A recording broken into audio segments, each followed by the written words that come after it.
It's the classic real-life scenario. Some dude goes and opens up the gates of hell, granting access to demons and similar scum to the earthly realm.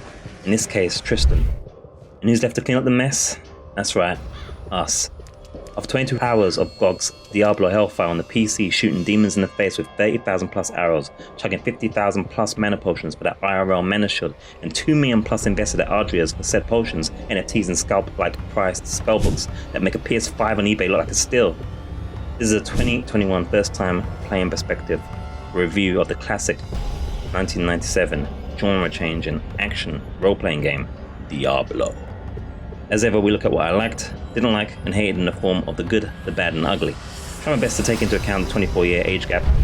Let's get started with the good right away now, because Diablo ain't sending back to hell himself, you know.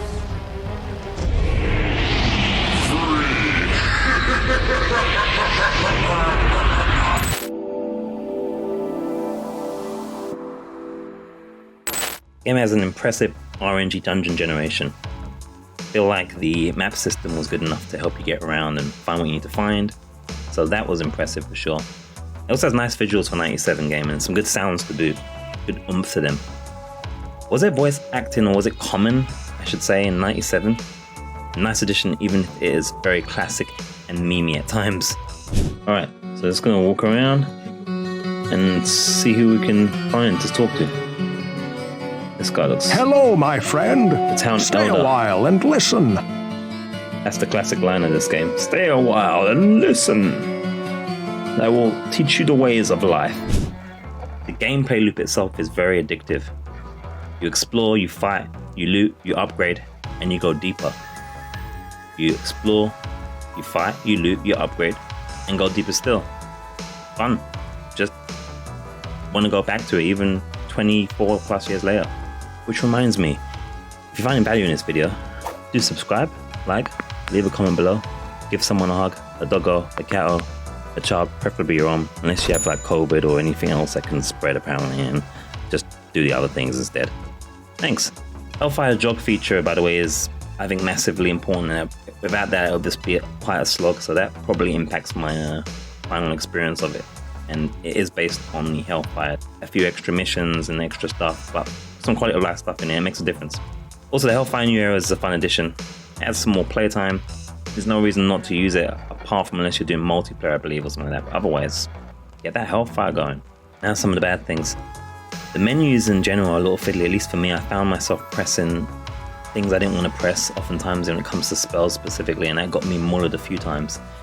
It takes too long to do spells in combination as well. Combined with that, usually results in you get hit in something you don't want to hit again, or pressing a spell you weren't meant to, or you end up forgetting to press a spell because it keeps resetting when you go to different dungeons. Not great. Needed more shortcut buttons for things like mana restore and health restore as well, or an auto mechanism would be good, like an auto heal or something. That was quite a thing to manage. And the manage upgrading system, I think I meant to say magic upgrading system. It is very expensive and very RNG. You literally can load the game up, load the game up, and there's different item of stock that Ardria is holding. It's pretty ruthless, and some of the prices, like I said, is going to make your eyes water. I need to upgrade our golem, but they are so expensive to upgrade, as Ardria keeps ripping us off on the costs of the upgrades, which is quite frustrating, but such is life in hell. The better system could have been used for this, because it's quite an important component of the game, as you'll see if you haven't played already. Camera views and camera angles are a little bit jarring here and there, I'm not gonna lie. As nice as the visuals look for the time and that, sometimes it's a little bit tricky to find things underneath things, and I suppose there's a spell for that. But it can be a little bit jarring, a little bit tricky to figure out. Sometimes what's a wall and what's a door and so forth. Not massive, but worth mentioning. It can be hard to hit enemies with projectile spells as well. Much less a bow, by the way. Especially without taking hits, it's even harder to avoid enemies hitting you with said thing. Also, buying bulk items like potions, mana potions specifically for my build.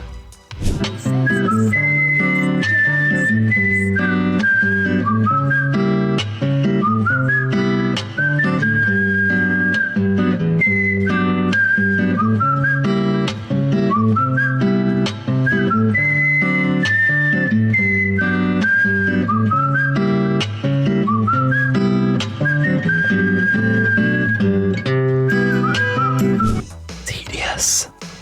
Yeah, no bulk buyer I can see.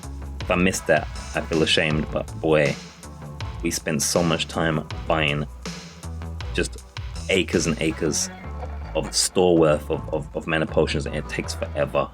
And for the ugly, there's just only one thing that really was just disgusting, really nasty, really scary, really shocking, and that for me was the final boss.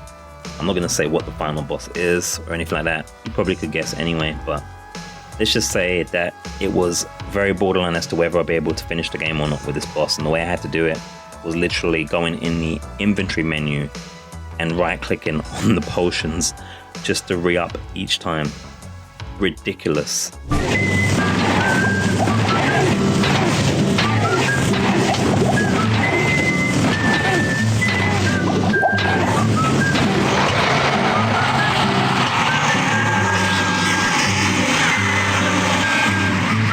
Lord Jesus, what a bunch of shit. Oh my word. No time to drag and put potions into the hotbar slots. Yeah, it was not fun. That boss is ridiculous and has a very cheap spammy attack as well. I didn't like that boss at all. Really, really cheesy. Watch the playthrough video if you don't believe me. If you had a better time or easy time with dealing with the boss, drop in the comments below and shame me. Please do. So I forgot to mention earlier that we do a score as well. So what's my score for Diablo or Diablo Hellfire? But same thing, you know, just with the quality of life things and the extra quests that you can do. So my score for Diablo or Diablo Hellfire, whichever way you want to pull it, is an 8.5 out of 10. It's a great game that would be even greater with a few quality of life additions, even including the Hellfire ones. Some small mechanic tweaks, that spell stuff, the books thing, the expensive prices, kind of ridiculous. And an even less ridiculous final boss, at least for my noob rogue build. That boss was borderline rage quitty, horrible review, salty review type of thing. So yeah, but otherwise, fantastic game, just very addictive overall. You just want to go deeper, you want to get better, you want to get stronger, and you want to really get consent and go as deep as you can. Go on the videos on the screen. Thanks so much for watching, thanks for subscribing, liking, all the rest of it, and I'll catch you in whatever else you're watching. There's plenty of good stuff.